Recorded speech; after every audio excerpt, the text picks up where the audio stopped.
20일 화요일 이 시각 주요 뉴스입니다. 뉴욕 증시는 올 들어 처음으로 4거래일 연속 하락하면서 장을 마감했습니다. 이날 전반적으로 관망세가 이어진 가운데 연방준비제도의 양적 완화 규모 축소 우려로 시장 금리가 빠르게 상승하는 것이 악재가 됐습니다. 다우지수는 전날보다 0.47% 내렸고 S&P 500 지수와 나스닥 지수도 각각 0.59%, 0.38% 하락했습니다. 연방준비제도의 양적 완화 축소 부담과 이탈리아 총리의 연정 붕괴 시 경제 회복세가 다시 줄어들 것이라고 언급한 것에 불안 심리로 유럽 증시도 하루 만에 다시 일제히 하락했습니다. 영국 증시는 0.53% 내렸고 프랑스와 독일 증시도 각각 0.96%, 0.31% 떨어졌습니다. 제프리 레커 리치먼드 연방준비은행 총재는 지난 19일 한 매체와의 인터뷰에서 자산 매입으로 인한 비용은 증가하는 반면 자산 매입에 따른 혜택이 적을 것이라며 연방준비제도의 추가 자산 매입에 대한 부정적인 입장을 밝혔습니다. 그리고 미국 경제의 성장률은 앞으로 수년간 2% 수준에 머물 것이라고 전망했습니다. 지난 19일 월스트리트 저널은 애플이 제품 조립 생산을 위탁한 호나이 정밀 측에 고가와 저가의 신제품 아이폰 2종류를 다음 달 초에 출하해 줄 것을 요청했다고 보도했습니다. 이 경우 소비자들은 다음 달 중순쯤 제품을 받아볼 수 있을 것으로 예상되는데요. 이날 나스닥에서 애플의 주가는 전일 대비 1.7% 상승한 510달러 선에서 마감됐습니다.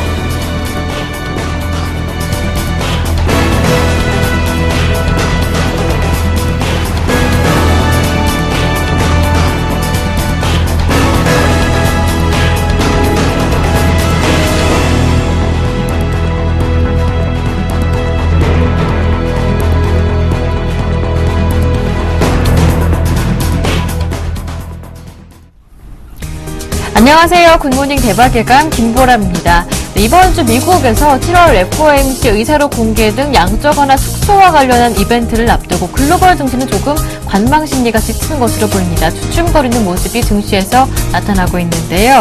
어제 코스피 지수도 1920선을 소폭 하회하면서 약보합에 마무리됐습니다. 외국인들의 매수는 지속되고 있는데 기관 쪽에서 팔고 있습니다. 앞서 뉴욕 증시도 소폭 내려 마감됐는데요. 하지만 나흘 연속으로 하락하는 모습입니다. 올 들어 이렇게 나흘 연속 내렸던 건 처음이라고 하는데요. 다우지수가 0.4% 정도 간밤에 내려서 15,000선도 조금 아슬아슬한 모습까지 내려왔습니다. 양적 완화 축소 우려로 미국 국채에 대한 매도 물량이 쏟아지면서 10년물 국채금리가 3%대로 육박하는 모습을 보여주는데요. 이렇게 글로벌 시장 전반적으로 미국 테이퍼링에 대한 전조 현상이 이미 벌어지고 있는 것으로 확인되는 가운데 오늘 국내 증시 어떠한 흐름 전망이 되고 있는지 전략은 어떻게 세워봐야 할 것인지 앞으로의 먼 전망까지 모두 확인해 보겠습니다. 굿모닝 대박예감 2부 출발합니다. KG 이니시스가 신고가를 경신하는 등 전자결제주가 외국인의 대거 매수세에 힘입어 동반 급등했습니다. 국내와 중국 인터넷 및 모바일 쇼핑 시장 성장세가 실적 향상으로 이어질 것이라는 기대감이 확산됐습니다.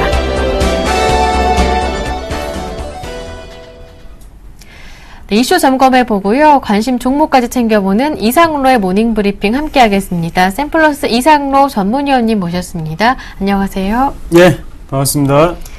전자결제주가 다시 한번 주목을 받고 있습니다. 외국인들의 매수가 몰리고 있다고 하는데요. 앞으로의 전망은 어떤지 전문위원님의 의견 통해 들어보겠습니다. 네, 어느 순간에 소리 소문 없이 신고가 행진을 또 하는 게 바로 전자결제주 관련인데요.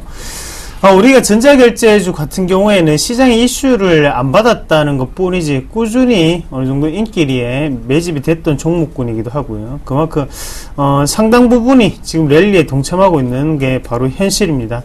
우리가 실질적으로 가장 쉽게 접할 수 있는 것도 바로 모바일 전자결제라든지 전자결제주라고 말씀을 좀 드릴 수가 있겠고, 그만큼 꾸준한 성장성이 좀 더 확보되어 있는 측면에서 우리가 좀 더 긍정적으로 볼 필요가 있다는 거죠. 그래서 전 세계적인 흐름 자체가 그렇게 나타나고 있고, 연성장 같은 경우에 12%대 이상을 육박하는 수준이고, 그런 부분에서 봤을 때는 우리나라에서의 이런 모바일 시장에서의 성장성 자체는 뭐 두드러진 부분이 아니라 그냥 평균적으로 가는 추세구나라는 부분을 한 번 더 눈여겨보셔야 될 것 같아요.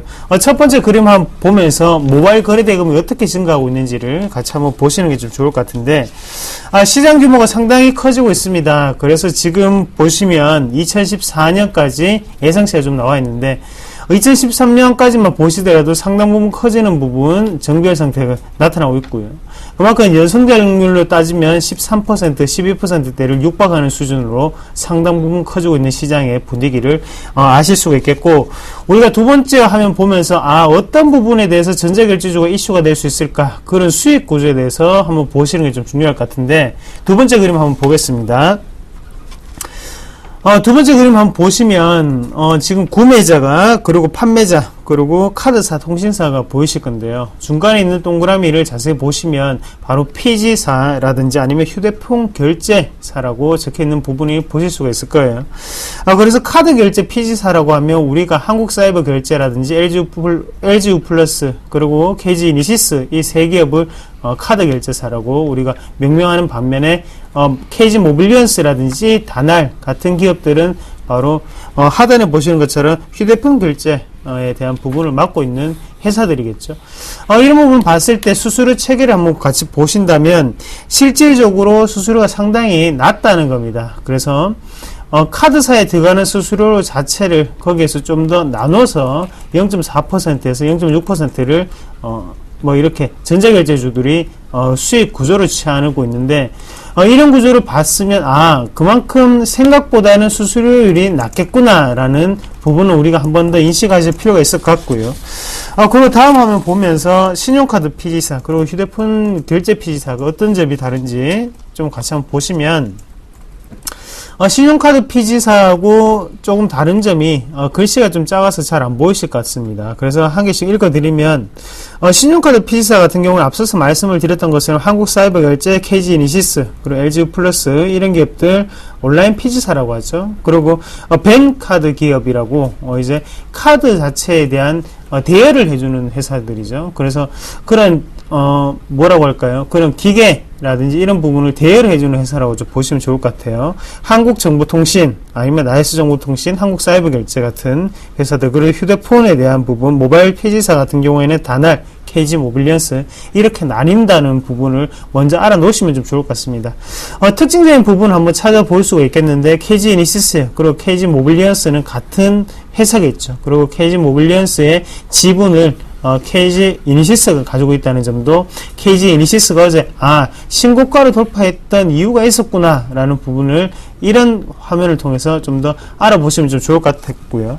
다시 한번 본론으로 좀 들어와서 제가 추가적인 설명을 좀 드리면, 앞서서 말씀을 드렸지만 낮은 수수료 체계라는 부분이 문제가 될 수 있다는 겁니다.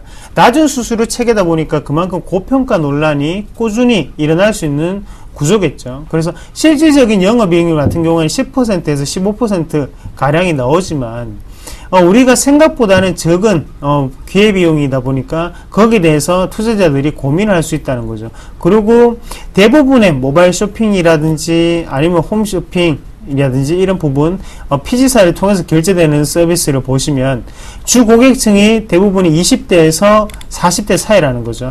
그래서 20대에서 30대에서 폭발적으로 증가하고 있고, 거기에 대해서 40대, 50대, 60대는 좀 더 이런 부분보다는 아직까지도 오프라인 마켓에서 좀 이용하시는 분들이 상당히 많으신데, 그런 부분에서 좀 더 이견차가 생길 수 있는 게 바로 이 전자결제 주들입니다. 그래서 지금의 성장성만을 본다면 우리가 긍정적으로 바라볼 수 있지만, 이런 낮은 수수료율에 대해서는 우리가 한 번 더 생각을 해볼 필요가 있지 않겠나, 그렇게 좀 말씀을 드릴 수가 있겠고요.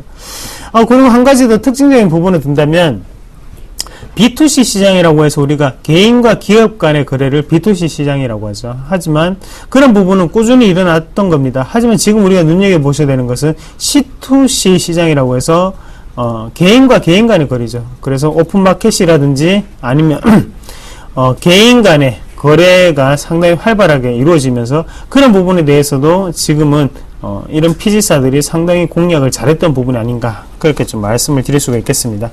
차트 보면서 제가 어느 정도의 추세적인 부분을 좀 말씀을 드리면요.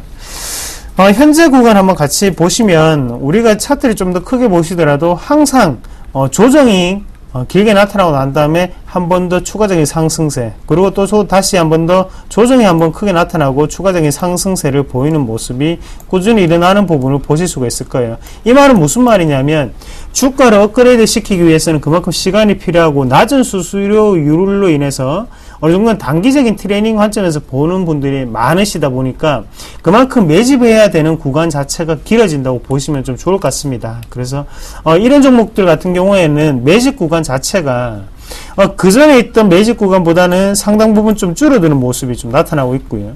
거기에 대해서 다시 한 번 더 이번에도 12,000원대도 상당 부분 적어졌던 부분이 이번에 15,000원에서 18,000원 사이에서는 더욱더 줄어들었죠. 그만큼 시세가 아직까지도 점진적으로 남아있다는 것을 표현할 수 있겠고, 점점 타이밍이 짧아진다는 것은 마지막 불꽃이 점점 가는구나 라는 부분을 우리가 한번 더 인식하실 필요가 있을 것 같아요. 그래서 지금 시점으로 제가 한번 주식을 본다면 추가적인 상승 기조는 분명히 나타날 수밖에 없겠고요. 다만 그 기간 자체가 2년 3년 이상으로도 갈 수 있다는 추세를 우리가 한번 더 눈여겨보실 것 같습니다. 그래서 이런 부분은 상당히 매집이 잘 된 차트에서 나타나는 그런 패턴으로서 우리가 꾸준히 눈여겨보셔야 되는 게 바로 이런 전자결제주가 아닌가. 그 중에서 KG이니시스 같은 경우에는 제가 말씀을 드렸듯이 KG모빌리언스의 지분까지 가지고 있죠. 그러면 플러스 알파라고 좀 생각을 하시면 좀 좋을 것 같습니다.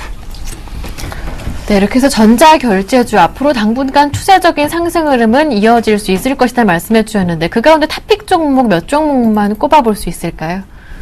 예, 말씀을 드렸듯이 LGU 플러스는 두 가지를 동시에 하죠. 그만큼 통신업종이라든지 아니면 지금 전자결제 관련된 일을 하기 때문에 LGU 플러스도 괜찮고요. 거기에 대해서 KG이니시스 같은 경우에는 결제주로서의 대표적인 종목입니다. 그래서 KG이니시스 그리고 LGU 플러스 이 두 가지 종목만 보시더라도 전자결제 내 손안에 있다, 이 정도 될 것 같습니다. 네, KG이니시스, LGU 플러스 말씀해 주셨습니다. 끝으로 오늘 관심 종목 받아볼게요. 어떤 종목입니까? 예, 오늘은 제약주 중에서 바이오스페이스라는 종목을 좀 가지고 왔는데요. 우리가 일단 해외 주식을 잠시 보시면 존슨앤존슨이 최근 들어서 주도주 역할을 꾸준히 해주고 있습니다. 존슨앤존슨 같은 경우에는 우리가 알다시피 바이오 제약 업종의 대표적인 종목군이죠. 미국 시장이 상당히 안 좋습니다. 하지만 그런 와중에도 불구하고 존슨앤존슨 같은 제약 업종은 꾸준히 상승 랠리를 펼치고 있다는 거죠. 그런 면으로 봤을 때 우리나라 시장에서는 유럽에 대한 경기 민감도도 물론 좋겠지만 지금 다시 한 번 더 제약 업종에 대해서 반등 탄력이 나타날 수 있겠구나라는 부분을 우리가 한 번 더 눈여겨보실 필요가 있을 것 같고요. 바이오스페이스 같은 경우에 엄청 하락을 많이 했습니다. 그래서 이틀 동안 하락폭이 상당히 컸었는데 그만큼 2분기 실적에 대해서 기대감이 상당 부분 높았다는 거죠. 그래서 이 정도 주가가 떨어졌으면 어느 정도 반영이 됐다고 생각을 하고요. 그래서 이런 낙폭과대 종목군을 한번 늘어보자. 그게 주요 목적이고, 최성분 분석기 전문 업체라고 좀 보시면 좀 좋을 것 같아요. 그래서 국내에는 80%의 점유율을 가지고 있고 글로벌적으로는 2위 수준에 머물러 있는 그런 기업이다 라고 하시면 좀 좋을 것 같고, 물론 저도 체중 관리를 해야 됩니다. 체중 관리를 해야 되고, 지금 전체적으로 국민들의 시각 자체가 체중 관리를 해서 어느 정도는 좋은 몸매 그리고 건강한 체력을 유지하기를 많이 바라는 상태고요. 그런 관점에서 봤을 때 이런 체성분 분석기 같은 경우에는 꾸준히 매출이 증가될 수 있지 않겠나, 그렇게 보는 시각입니다.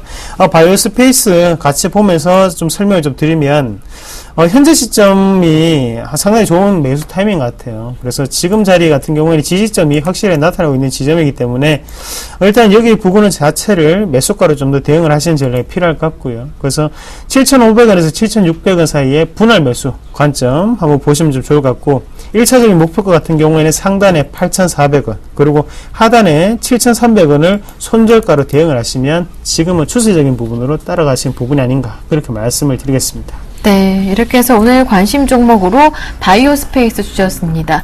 2분기 실적 보수로 조금 낙폭이 과대했었는데 그 낙폭 과대를 장점으로 해서 지금 매수 기회로 삼아보자라는 말씀 들어봤습니다. 지금까지 이상로 전문위원님과 함께했습니다. 고맙습니다. 네, 고맙습니다.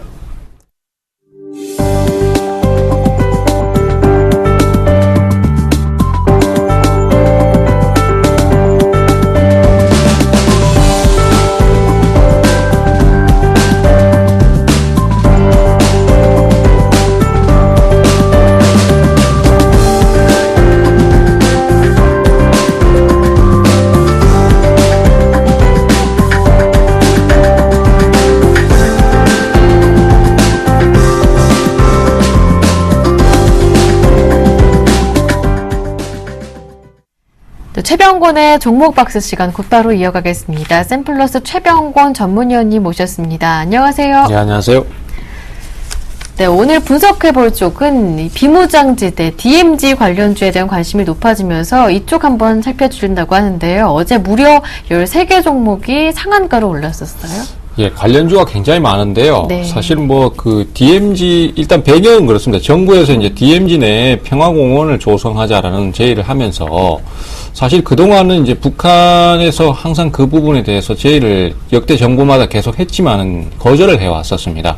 심지어 이제 북한 관계가 상당히 좋은 노무현 정부 때도 그 부분에 대해서는 거절을 했었는데, 요번에는 이제 개성공단이라는 문제가 결리면서 북한에서 이제 긍정적인 반응을 내놨습니다. 그래서 현재로서는 조성될 가능성이 있지 않느냐, 이렇게 해서 이제 관련주로, 지금 현재로서는 그 관련주들이 급등을 하는 모습인데요.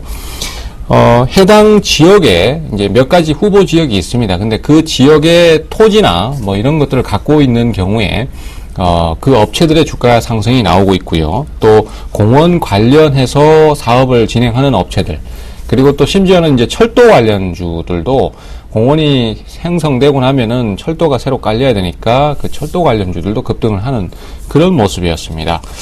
대표적으로 몇 가지 정도만 좀 짚어보면은요. 첫 번째로 역시 그 삼육물산이라는 종목이 있겠습니다. 삼육물산 같은 경우에 해당 후보 지역군의 땅을 갖고 있는 것으로 그렇게 평가를 받고 있고요. 그래서 역시 상한가를 3번 연속 지금 진행을 하는 모습인데, 어제 같은 경우는 상한가를 진입하긴 했지만 이제 거래가 좀 터지는 모습이었고 손바꿈이 발생하는 모습이었습니다. 그거 이외에는 뭐 특별히 호재가 없었기 때문에 주주들이 어느 정도 오르니까 주식을 파는 모습이었고요. 루보 같은 경우에도 해당 사항이 있습니다. 일단은 주가가 이틀째 연속 상승을 했습니다. 하지만 이제 이 종목 같은 경우는 어제 거래가 발생하진 않았었고요. 그리고 코아스 같은 종목이 이제 대표주로 꼽히고 있는데, 이 종목이 상승이 제일 지금 많이 나오고 있는 상태입니다. 그리고 이제 그 공원 조성업체라고 할 수 있는 자연과 환경 같은 종목들도 지금 연속 상승을 하고 있는데요. 이런 종목들이 지금 대표주로 지금 꼽히고 있는 상태고, 그 외에도 뭐 이화공영이라든지 또 그 밖에 뭐 철도 관련주 쪽에서 대아TI라든지 굉장히 많은 종목들이 지금 관련주로 나오고 있습니다. 그래서 결론적으로 상승을 다 하기는 하고 있지만은 그동안 특별하게 큰 주가의 흐름이 나오고 있는 종목들이 아니었고, 갑작스럽게 움직인다는 면에서는 역시 기존의 주주들의 차익 실현 욕구를 계속해서 자극을 할 걸로 예상이 되고요. 또 어느 정도 저항 라인에 부딪힐 걸로 예상이 됩니다. 역시 뭐 지금 시장의 전체적인 주도주가 많이 부재한 상태이기 때문에 뭐 단순 기대감에 의해서 오른다라고 볼 수 있는데, 정말로 큰 메가톤급 테마가 될런지는 아직까지는 명확하지 않고요. 주가가 조정을 좀 거친 다음에 다시 재매수가 들어오는지 여부를 확인하고 공략을 하시는 게 좋겠고, 지금 투자를 해 보시려고 노리시는 분들도 그냥 추격 매수를 하시기보다는 눌림 몫이 공략을 하는 그런 전략을 쓰시는 게 좋겠다. 이렇게 좀 정리가 되겠습니다. 네. DMZ 관련주 오늘 말씀해 주셨는데요. 지금 추격 매수하기보다는 눌림목을 기다려보자라는 대응 전략 세워주셨습니다. 이어서 지난 종목 AS를 받아볼 텐데요. 8월 8일에 말씀해 주셨던 네오위즈 인터넷입니다. 이 종목 어제 상한가로 급등을 했었어요. 장중에 잠깐. 카카오와 손잡는다라는 소식도 있었었는데, 목표 가격이 10,000원이었는데 장중에 1,400원까지 올랐었고 다시 900원대 초반을 9,000원대 초반으로 내려왔는데, 앞으로 전략은 어떻게 세워볼까요? 예, 일단 가격은 지금 목표가를 달성을 한번 했습니다만은, 사실은 어제 주가가 다 밀려났기 때문에 뭐 실제로 그 상승 자체가 큰 의미를 부여했다라고 보기는 어렵고요. 다만 이제 그 상승분을 빼고 나면은 한번 오르고 난 다음에 여전히 옆으로 기고 있는 상태이기 때문에 다시 한번 매수가 들어올 가능성은 충분히 있지 않나, 이렇게 생각을 하고 있습니다. 페이스북이나 카카오는 그만큼 이 모바일 시장 쪽에서 상당히 큰 영향력을 미치고 있기 때문에 관련 기사만 뜨면 주가가 급등하는 경향이 있거든요.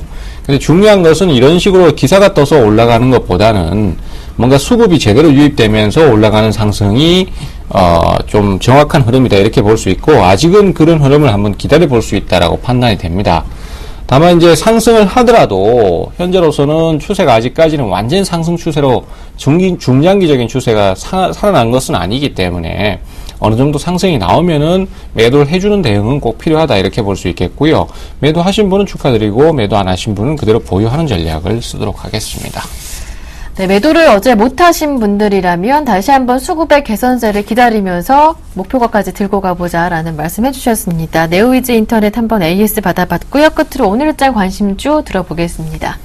예, 오늘 말씀드릴 종목은 서울반도체인데요. 네. 서울반도체는 뭐 최근 들어서 이제 실적 개선 기대감에 의해서 그리고 실제로 개선도 많이 나오고 있습니다. 그래서 꾸준히 상승세를 타고 있는데 현재로서는 아직까지는 추가 상승의 가능성이 좀 더 있지 않나 이렇게 판단을 하고 있습니다. 특히 최근에 외국인이나 그다음에 기관들의 매수가 상당히 빠르게 따라붙어주고 있기 때문에 개인보다는 외국인이나 기관들 같은 메이저들의 수급이 가장 우선시 되고 있는 상태고 이는 곧 주가의 흐름이 긍정적으로 작용을 할 것으로 예고가 되고 있습니다. 차트상으로도 신고가를 형성하고 있고 하기 때문에 앞으로의 진행도 좋을 걸로 예상이 되는데요. 다만 이제 이 종목의 장기적인 흐름을 보시면은 4만원권에서 45,000원 정도 맥시멈 45,000원 정도 선에서 과거에 저항을 한번 받았던 적이 있습니다. 그렇기 때문에 그 라인을 돌파하기에는 상당히 좀 시간이 걸릴 것으로 예상이 됩니다. 해서 공략을 하시더라도 아직까지는 중장기적인 흐름보다는 단기적인 대응을 가시는 게 수익 면에서 유리할 것이다 이렇게 판단이 되고 있습니다. 그래서 우선은 단기 대응으로 가시는 게 좋겠고요.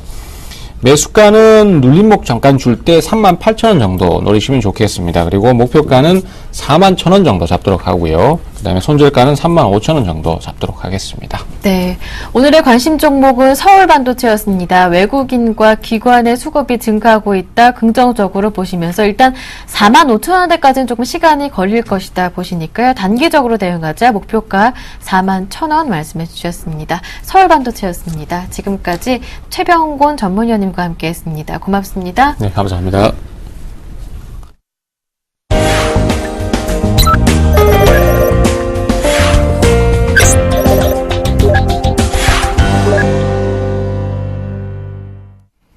청송촌놈 신창원 대표의 증시 타파 시간 이어가겠습니다. 신창원 대표님 전화로 연결해 보겠습니다. 안녕하세요. 예, 안녕하십니까. 김보라 메카님. 안녕하십니까. 전국 시청자 여러분. 청송촌놈 신창원입니다. 네, 어제는 횡보장세다 좀 쉬어가지 하셨었죠. 코스피가 1920선 아래로 조금 내려오는 모습이었습니다. 하지만 외국인들의 수급은 이어지는데 오늘 장 어떻게 보시는지요? 예, 일단 글로벌 증시 장을 한번 봐야 되는 자리 아닌가 이렇게 생각합니다. 미국 증시가 여러분 보다시피 이제 조금 빠지고 있습니다. 근데 이제 최근에 이제 우리가 글로벌 증시하고 우리나라 증시하고 이제 글로벌 증시가 이제 신고가 낼 때 우리나라 증시가 이제 급락이 나왔고요. 글로벌 증시가 지금 하락하는데 우리나라 증시는 서서히 반등하는 그런 국면입니다. 어쨌든간 지금 장세에서 참 아이러니하다 이렇게 볼 수 있고요. 지금 보시면 여러분 장세가 이제 상승 트렌드를 그리는 중에 있습니다. 상승 트렌드. 거기다가 또 하락 트렌드가 이제 이렇게 이제 전형적인 이제 이게 이제 삼각 마른 목걸이인데 이제 상승이든지 하락이든지 곧 나오지 않을까 이렇게 생각하는데 저는 상승 쪽으로 본다고 제가 누차 여러분에게 말씀드렸는데 일단 상승이든지 하락이든지 사생결단식으로 나오지 않을까. 301의 평을 상승하든지 아니면 61의 평을 하방 이탈하든지 제가 볼 때는 곧 나올 것이다 이렇게 봅니다. 상승 트렌드를 지금 저 말 듣고 상승 트렌드를 갖고 계셨던 분들은 수익이 꽤 많이 났지 않나 이렇게 생각하는데 지금 이번에 만약에 61의 평을 이탈한다면은 과감히 한번 잘라도 괜찮지 않을까 이렇게 저는 생각을 하고 있습니다. 장 자체가 쉽게 이제 떨어질 그런 모양은 아닙니다. 지금 캔들 자체가 21일평과 61일평 위쪽에 있기 때문에 쉽게 빠질 그런 모양은 아니거든요. 그래서 지금 장세의 장 자체가 여러분 보다시피 굉장히 어렵습니다. 어렵다는 게 뭐냐면 이제 글로벌 증시가 계속 빠지는데 우리나라 증시가 이제 반등한단 말이에요. 그래서 어제도 이제 여러분 보다시피 빠질 것 같지만 안 빠지고 이제 십자형 갈등절을 보였는데 오늘 또 마찬가지 보일 겁니다. 그래서 어제 글로벌 증시가 이제 빠졌습니다만 제가 볼 때는 오전까지만 또 영향을 끼치면서 되지 않을까. 지금 그 영향 끼치는 자체가 이제 선물로 보실 것 같으면 선물이 이제 여러분 보다시피 이제 계속 이제 그 21일평이죠. 247.50입니다. 247.50은 왜냐면 지금 256까지 이제 평균 가격이 계속 올라오는 그런 부분이기 때문에 평균 가격이 강력한 지지를 받는다 이렇게 볼 수 있습니다. 그래서 256 같으면 이제 종합주가 지수로 여러분 보다시피 1900 2포인트에서 5포인트 사이이기 때문에 장자차 빠져봐야 얼마 안 빠질 것이다. 이렇게 이제 저는 보고 있습니다. 그래서 일단 장 갈 때까지 간다. 갈 때까지 간다는 것은 버틸까지 버틴다. 이렇게 봅니다. 그래서 321평 아래 눌림목에서 주식을 팔기에 나갔거든요. 왜? 321평 뚫으면 그때부터 신천지가 충분히 열릴 수 있는 그런 부분이다. 이렇게 보기 때문에 장자체 팔기는 조금 어려운 그런 부분이다. 이렇게 볼 수 있습니다. 그래서 지금 자리에서 여러분 보다시피 이제 21평이 계속 상승이거든요. 21평 상승인데 21평이 서서히 이제 둔탁해집니다. 이번 주 둔탁해지는 부분. 그리고 이제 61평 자체가 마지막 휘날레 부분, 이 마지막 끝 부분이 제가 이제 21평이 이제 없어지는 자리, 또 61평이 없어진 자리, 이 자리만 없어진다면 그 다음부터 21평, 61평이 자동 상승하게 돼 있거든요. 21평과 61평이 다 상승할 때 주가 떨어진 적이 없습니다. 그래서 제가 이제 계속 버티자 하고 있는 그런 부분이다 이렇게 볼 수 있습니다. 그래서 지금 자리에서 여러분들 조금 한번 끝까지 조금 버텨보는 것도 괜찮지 않을까 이렇게 저는 생각을 하고 있습니다. 그래서 지금 조금 한번 버티는 그런 부분이다 이렇게 보고요. 지금 시그마 장세 자체가 영선 위에 있습니다. 시그마 자체가 영선 위에 있기 때문에 시그마 자체가 쉽게 죽을 그런 모양은 절대 아니다 이렇게 누차 말씀드리겠고요. 지금 이격도 같은 걸로 봤을 때 이격 자체가 지금 어제 5일 이격이 100에 수렴했습니다. 5일하고 11일이 100이 수렴했지만 아직 하락 이격은 아닌데 이격 자체가 지금 위쪽으로 이제 그 큰 이격들이 벌어져 있거든요. 벌어져 있다는 것은 장 자체가 끝까지 한번 버텨보겠다는 그런 생각을 갖고 있는 그런 부분입니다. 그래서 일단 여러분 61일평 하방 1차 갈 때까지는 조금 계속 버텨봐도 되지 않을까 이렇게 저는 생각을 하고 있습니다.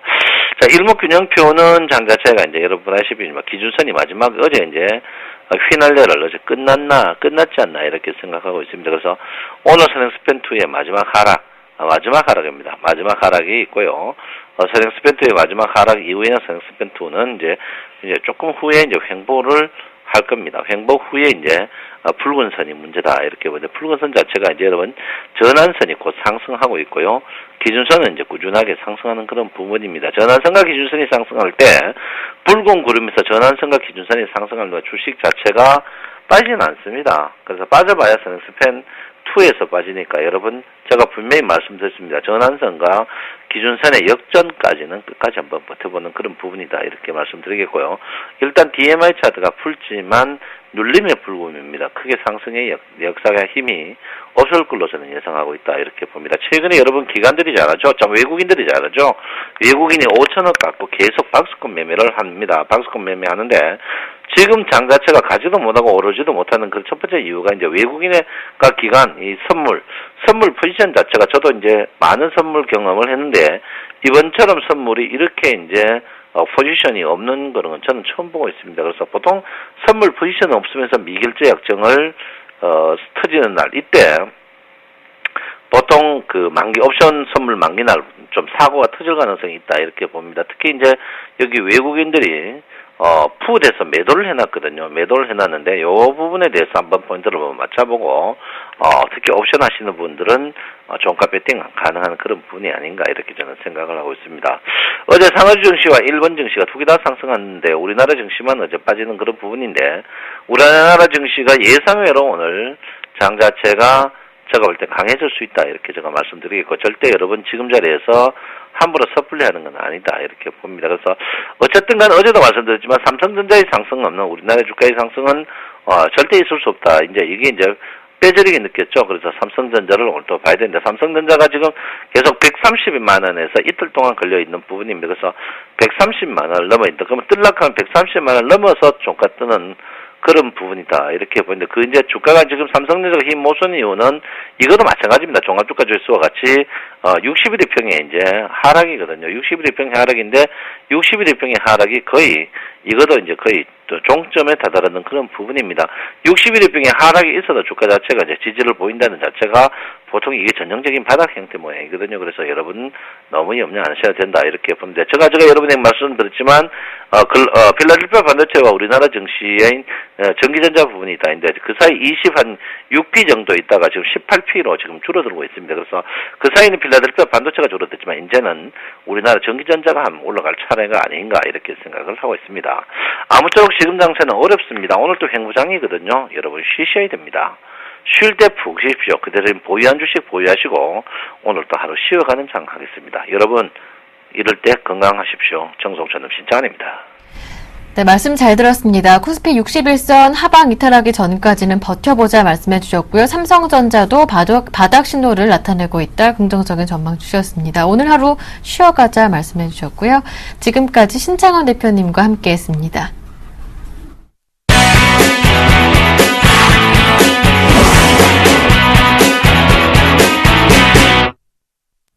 최명성 멘토의 최강 종목 시간 이어가겠습니다. 샘플러스 최명성 멘토 전화로 연결해 보겠습니다. 안녕하세요. 네, 안녕하세요. 오늘도 상큼하게 출발하는 최명성 소장입니다. 네, 오늘 관심 종목 SKC라고 들었습니다. 어제 다시 3만 원대 회복하는 모습이었는데 어떻게 이 관심 종목으로 설정하시는지 이유 들어보고요. 전략도 세워보겠습니다. 네, 요즘 그 화학주가 좀 강세인 것 같습니다. 강세보다도 약간 그 상승 추세인데요. 제가 어제 말씀드렸던 카프로 또는 하나케미칼 또 SKC 등이 상승 추세인데요. 오늘 좀 안정적으로 SKC를 추천을 해드리겠습니다. SKC는 화학 관련 회사입니다. 대주주가 SK로 44.8%를 차지하고 있습니다. 폴리우레탄 사업의 원재료로 사용되는 프로필 제품 등을 생산, 판매하는 화학사업과 LCD, 일반 산업재 부품, 태양전지용으로 사용되는 폴리에스테르, 필름 등을 생산, 판매하는 필름 사업을 영위하고 있습니다. 화학사업의 비료 제품에 있어서는 국내 시장 점유율 70%를 차지하고 있습니다. 필름 사업의 광합용 필름은 2012년 LCD, 태양광 침체에도 불구하고 시장 점유율 26%에서 28%로 확대 중입니다. 현재 3년 연속 매출 증가 및 영업이익이 양호합니다. 유보율이 538%로 안정적입니다. 차트를 보면서 말씀드리겠습니다. 현재 바닥권에서 계속해서 두세 달간 거래량이 증가하고 있습니다. 신용비율도 양호합니다. 보유기간은 제가 약 2주를 드리겠습니다. 매수가는 28,500원에서 31,000원 사이입니다. 목표가는 약 12% 정도인 34,000원을 드리겠습니다. 손절가는 28,000원입니다. 어제 제가 어떤 한 분을 만났는데요. 개인들의 매매 패턴에 대해서 잠시 말씀드리겠습니다. SKC를 6만원에 사가지고 차트를 보시면 지금 3만원에 왔는데요. 지금까지 2, 3년 동안 들고 있다는 분을 제가 한 두세 번 만나본 것 같습니다. 안에 때 만났는데, 그래서 제가 왜 6만원 꼭지 부분에서 샀냐고 물어봤더니, 신문이나 TV, 방송을 듣고 사셨다는 분들이 거의 대부분이었습니다. 근데 사실상 이분들은, 개인 투자자분들은 사야 할 때를 몰랐던 것입니다. 두 번째, 3주 전에 저희 강연에 참석했던 어떤 분의 말을 빌리자면요. 그분이 방송과 인터넷 전문가 5명과 아침 8시부터 오후 3시까지 1년 동안 죽어라고 열심히 매매를 했답니다. 죽어라고 1년 동안 전문가 5명을 바꿔가면서 열심히 매매를 했는데요. 현재 사실 1억 원이 몇 천만 원밖에 남지 않았단 말을 들었습니다. 많은 분들이 있는 데서 그분이 직접 고백을 했습니다. 사실상 그것은 전문가들이 사야 할 때와 기다릴 때와 팔아야 할 때를 모르기 때문입니다. 어제도 어떤 분이 TV를 보고 저를 만나장에서 잠시 만나서 1시간 동안 이야기를 들었는데요. 43세 된 젊은 남자분이셨습니다. 근데 그분이 여기저기 기법이라고 해서 많이 공부도 하고 쫓아다니고 고수로 해서 쫓아다니는데 사실상 지금까지 벌어놓은 돈을 다 날렸다는 말을 들었습니다. 그분도 사실상 사야 할 때와 기다릴 때 또 팔아야 할 때를 잘 몰랐고 그걸 정확하게 가르쳐 줄 수 있는 전문가를 몰랐기 때문입니다. 사실상 전문가는 최소 증권시장에서 10년 이상 경험 있는 자를 찾으시길 바랍니다. 진실되고 성실되고 괜찮은 전문가를 찾으시기 바랍니다. 모든 분야에서 10년 정도는 돼야 어느 정도 성공의 기반을 닦을 수 있는 시행력이 나오는 법입니다. 요즘 미국 프로야구에서 명성을 떨치는 유현진 선수나 체조에서 많은 메달을 따고 있는 손현재 선수나 스케이트 스타 김연아 선수도 최소한 한 분야에서 10년 이상 노력을 했기 때문에 스타가 된 것입니다. 전문가를 찾을 때 그 분야에서 많은 경험과 노력, 성실한 행동으로 일관된 10년 이상 된 전문가를 꼭 찾으시기 바랍니다. 저희 서울경제TV에는 이런 전문가가 많이 있으니 꼭 선별하셔서 찾으시기 바랍니다. 오늘은 여기까지 말씀드리겠습니다. 네, 지금까지 샘플러스 최명성 멘토와 함께했습니다. 말씀 잘 들었습니다. 고맙습니다. 네, 감사합니다.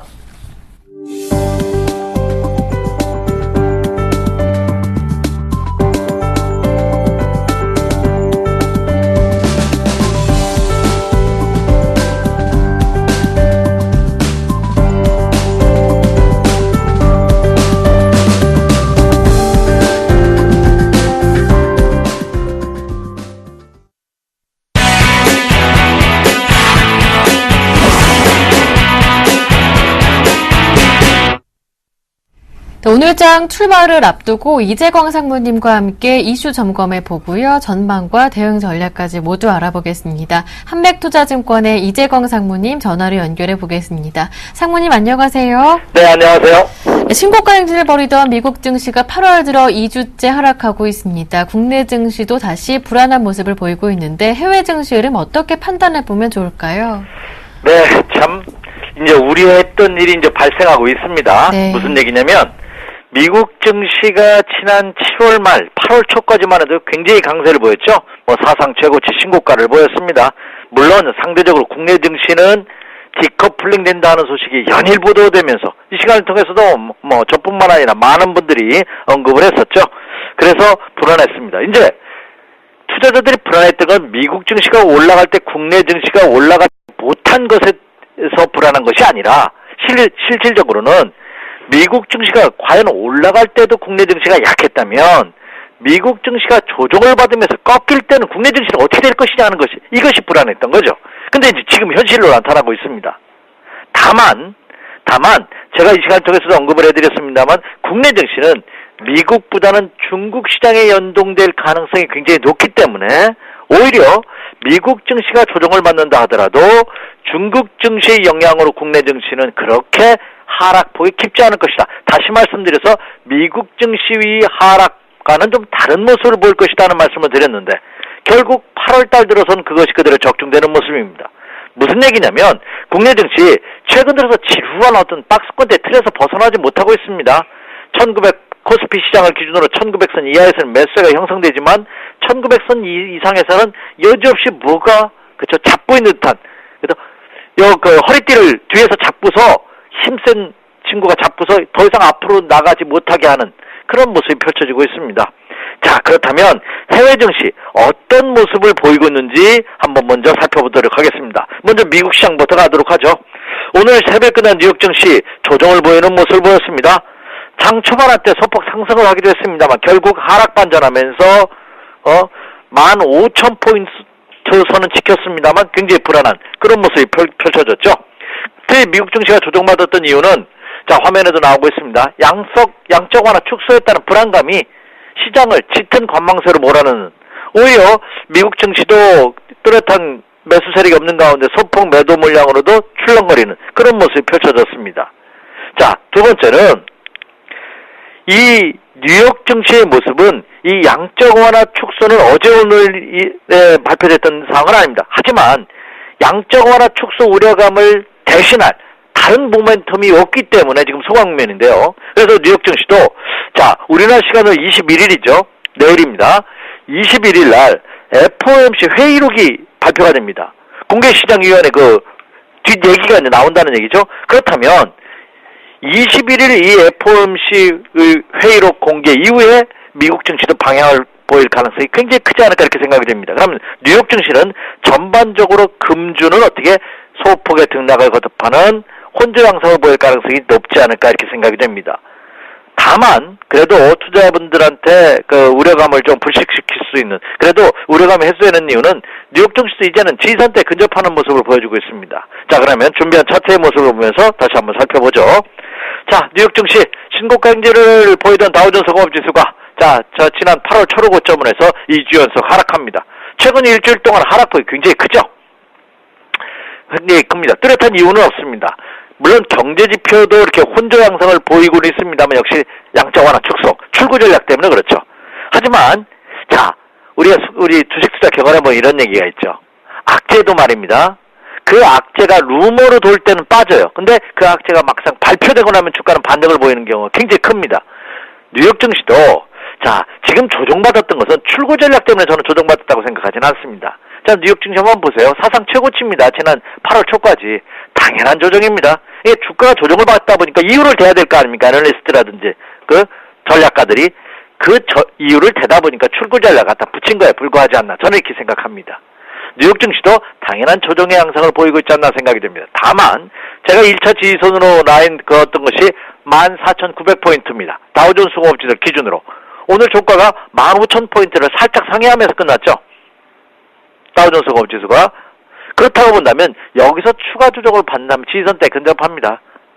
그렇기 때문에 뉴욕 증시도 여기서 큰 폭의 조정보다는 역시 상승과 하락을 반복하는 이런 모습이 금주에 펼쳐질 가능성이 높고, 그리고 21일 날 있을 FOMC 회의록 공개 이후에 금주에 어떤 전환점이 마련될 가능성이 크지 않을까 이렇게 생각이 되고 있습니다. 그렇다면 뉴욕 증시도 더 이상 추가 하락하면서 국내 증시의 불안감으로 작용할 가능성은 적다 이렇게 말씀을 드리고요. 자, 이제 기대하고 있는 것이 중국 증시입니다. 자, 이 중국 증시가 과연 중국 증시의 안정감이 국내 증시로 이어질 수 있느냐 여부 체크해 주셔야 되는데, 이 중국 증시도 자, 금주 들어서 굉장히 불안합니다. 지난 금요일과 어제 월요일장에서 과연 중국 증시가 상승 모멘텀으로 전환될 수 있느냐 여부가 이제 초미의 관심거리로 대두되고 있는데요. 저는 중국 시장은 바닥 탈출 신호를 충분히 보여주고 있지 않나 이렇게 생각이 됩니다. 또한 국내 증시는 미국 증시보다 중국 시장의 영향이 크다는 점을 감안해 본다면 중국 증시 움직임 많이 살펴볼 수가 없겠죠. 자, 중국 증시를 대표하는 상해종합지수, 주가지수 차트의 모습을 보면서 다시 한번 살펴드리도록 하겠습니다. 자, 지금 화면에 나오고 있습니다. 이것이 상해종합지수 일봉 차트입니다. 지난 금요일장에서 깜짝 놀라셨죠? 급등했다가 다시 한번 원위치 되는 모습을 보였습니다. 뭐 일부 오파 실수가 아니냐 이런 소식이 전해졌습니다만 오파 실수는 아니고 상해종합지수 시스템적인 에러라고 그러죠. 그래서 이렇게 났고요. 어제장에서 그래서 상해종합지수는 안정적인 모습을 보면서 양산의 모습을 보여줬습니다. 자, 지금 제가 사선으로 흑색 실선을 이렇게 쭉 거드리고 있죠. 이게 지선입니다. 저점이 높아지는. 그리고 이미 말씀드렸다시피 지난 6월달까지 밑으로 빠지는 가격의 주정, 그리고 6월 말부터 2달 가까이 기간의 주정을 보이면서 산전수전, 공중전까지 겪은 그런 모습을 보여주고 있습니다. 그래서 이미 최악의 상태에서 주가가 횡보하면서 충분한 조정을 거쳤기 때문에 중국 증시도 상승 전환 가능성은 충분히 있지 않나 이렇게 생각이 됩니다. 또한 장기 조정에 따른 투자 심리가 안정이 되고 있다는 점이 더 큰 매력이 아닌가 생각이 됩니다. 물론 중국 증시도 여전히 리커창 총리가 주도하고 있는 경제 회복 정책이 아직도 삐걱거리고 있습니다. 그것이 실물 경제에 아직 도달하고 있지는 않거든요. 하지만 이러한 조치들이 정부의 강력한 의지 표명이 지속된다는 점을 감안해 본다면 눈여겨보실 필요가 있지 않나 생각이 됩니다. 자, 해외 증시는 이 두 나라가 중요합니다. 그 이외에도 지금 이집트의 전국 불안, 사상자 수가 몇천 명이 됐다는 소식도 전하고 연일 불안하죠. 또 유럽에서 이탈리아의 또 전국 불안이 다시 제기되고 있는 그런 모습이 펼쳐지고 있습니다.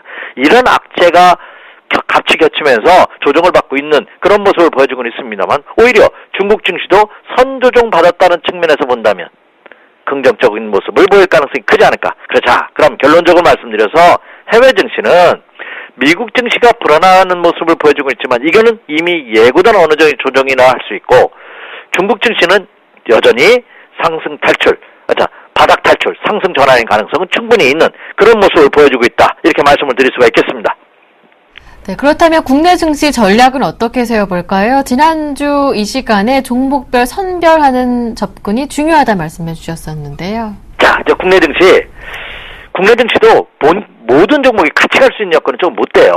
그렇기 때문에 국내 증시는 선별적, 종목별로 차별화된 그런 모습을 보일 가능성이 굉장히 높지 않을까 이렇게 생각이 됩니다. 다만 국내 증시도 이미 기조 자체는 상승 기조에 접어들고 있고 상승 기조가 유지되고 있기 때문에 여전히 저점 매수 전략은 충분히 유효한 그런 모습을 보여주고 있다. 다만 지금의 장은 크게 롱텀 베이스로 가는 것이나 짧게 끊어치는, 그래서 한 5% 내외의 수익을 보인다면 한번 이익 실현을 해줄 수 있는 이런 전략으로 접근하는 그런 모습이 필요하다 이렇게 말씀을 드리고요. 또한 환율과 금리 등 이런 금융시장이 안정되고 있다는 점 또한 굉장히 긍정적으로 작용하고 있다 이렇게 말씀을 드립니다. 자, 그래서 준비한 국내 시장 일봉 차트를 다시 한번 보도록 하겠습니다. 자, 국내 증시도 1900선이 강력한 지선 이렇게 말씀드릴 수는 없어요. 하지만 1900선 이하로 내려온다면 충분히 매수를 저점 매수가 대기하고 있는 그런 모습입니다. 제가 지금 가로 횡설을 거드렸는데 이것이 1890선 라인입니다. 이 라인이 지켜진다면 국내 증시는 여전히 기조는 유지되고 있다 이렇게 말씀을 드립니다. 따라서 이런 차원으로 본다면 여전히 저는 조정을 이용해서 매수 전략은 가능하지 않나 이렇게 생각이 됩니다. 그래서 대표주로 할 수 있는 중국 수혜주로 할 수 있는 조선 철강이라든지 화학 이런 종목에 대한 이런 업종에 대한 지속적인 관심이 요구되고 있고요. 그리고 역시 완성차, 부품업체들, 자동차 부품업체들 이런 종목군들도 충분히 매력이 있지 않나 이렇게 생각이 됩니다. 현대자동차가 결국 파업을 신청을 했습니다. 근데 과거를 보면 현대차가 파업할 때 현대차 관리주들은 상승했다는 점을 상기 한번 해보시기 바랍니다. 또한 이번 파업으로 인해서 현대차를 비롯한 부품주들에 미치는 영향은 크지 않을 것이라는 것이 많은 전문가들이 예상인다고 본다면 이들 종목군들이 오히려 조정받을 때 관심을 갖는 것은 좋지 않나 생각이 되고요. 물론 말씀드린 대로 지금은 상승 폭을 크게 가지고 가는 그런 전략이 아니라 짧게 끌어친다는 일정 부분 현금 비중을 유지한다는 요것만 명심하신다면 이 장을 대응하는데 어려움 없을 것이다. 이렇게 생각이 됩니다. 이상입니다. 네, 말씀 잘 들었습니다. 지금까지 한맥투자증권의 이재광 상무님과 함께했습니다. 고맙습니다. 네, 감사합니다. 네, 현재 출발을 한 18분 정도 남겨놓은 상황인데요. 동시효과 간략하게 짚어보겠습니다. 현재 코스피 동시효과 진행 중인데요. 코스피 예상지수는 어제 종가보다 조금 내려와 있습니다. 1913포인트, 코스닥은 549포인트 가리키고 있습니다. 지금까지 굿모닝 대박 예감 2부 순서 함께했고요. 저는 내일 아침 7시에 다시 오겠습니다. 함께해 주신 여러분 고맙습니다.